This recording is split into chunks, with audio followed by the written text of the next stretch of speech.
This question is number 30. How did nationalism, imperialism, and militarism set the stage for the Great War? The first force we're going to talk about is nationalism. And we're going to talk about it in Britain, Franco-Prussian War, and Alsace and Lorraine. Britain was the most powerful country in Europe due to industrialization of the Navy. And Germany was the most powerful country on the continent of Europe. And here's the British Lion. And these two countries were in competition with each other. And in actuality, they were related. The German queen, her nephew or her distant cousin was the Kaiser of Germany. So there was a lot of rivalry. Sorry, the bell just rang. So these two countries were really competing, especially from the second half of the 19th century on.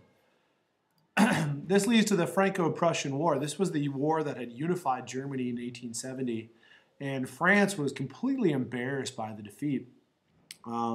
Germany was unified. They become the country of Germany. They actually crowned the king of Germany in Versailles, which is a big palace that we've talked about, in France. So the king of Germany was crowned in France.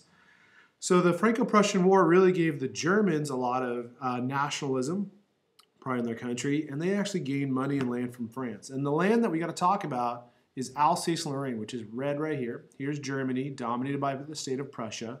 Here's Alsace and Lorraine, two provinces, Alsace and Lorraine. And every war plan of the French was designed to get Alsace and Lorraine back. So that was the big French national mission. So you have the British, who were trying to be the most powerful country in the world. You have the Germans, who were competing with their cousins, the British. And you have the French, who've been embarrassed by the Germans. So you have these three Western European nations, and nationalism is kind of brewing. Now, the next thing we're going to talk about is imperialism. Now, there had always been almost a war, but remember, the Concert of Europe developed at the Congress of Vienna had really prevented war from happening. And they nearly went to, France and Germany nearly went to war again over colonies in Africa. And here's a map of Africa being divided up again. But the Berlin Conference, which we talked about last unit, prevented that war. This happened again in Asia. European countries try to really imperialize Asia. And you can even see here in this map, it's a little unclear, but I'll show you. Great Britain has a lot of control here in India.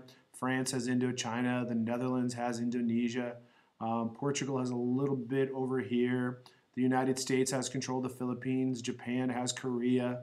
And Germany has little tiny cities here in China. So Germany was kind of on the outs on imperialism. Germany always felt like the little brother. They're always trying to beat up their big brothers of France and Great Britain. And Germany, the new leader of Germany, his name was Kaiser Wilhelm II. His dad, Kaiser Wilhelm I, had been crowned Emperor of Germany in 1870 after the Franco-Prussian War. And Bismarck was the guy who kind of manipulated all these things happen to have Kaiser Wilhelm I become king of Germany, the unified German states. Now, Bismarck's foreign policy goal was to always isolate France, and he was very nationalistic. And so Kaiser Wilhelm I, remember his cousins with the British, and he always wants to beat his cousins, his big brothers. So he actually starts to build a very large naval to control to challenge the colonial empire of Great Britain. And you have this growth. So you have imperialism right here, where the Germans want to have a more imperial power, and the bigger navy you have, the more countries you can imperialize. This leads to something called militarism. And militarism is the policy of glorifying the army and keeping it prepared for war. The French actually had a very massive plan. It's called Plan 17, where they were going to retake Alsace-Lorraine. And the Germans, their big plan for war was called the Schlieffen Plan. And what they realized is, okay, we're in the center of Europe. If we get into a war, what we got to do is we've got to go west and quickly defeat the French, and then race east and quickly defeat the Russians. Because they didn't think the Russians could mobilize that quickly. They learned that from the Crimean War. And they were really nervous about all these things, so they were going to use alliances to prevent war. So you have the two alliances developing. You have Germany, Austria-Hungary, and Italy. This is known as the Triple Alliance. And Wilhelm II changes policies that Bismarck had, and he allows France and Russia. And this already sets the stage. The Germans will have to fight a two-front war. And then on the other side, you have the Triple Entente. You have Great Britain, France, and Russia.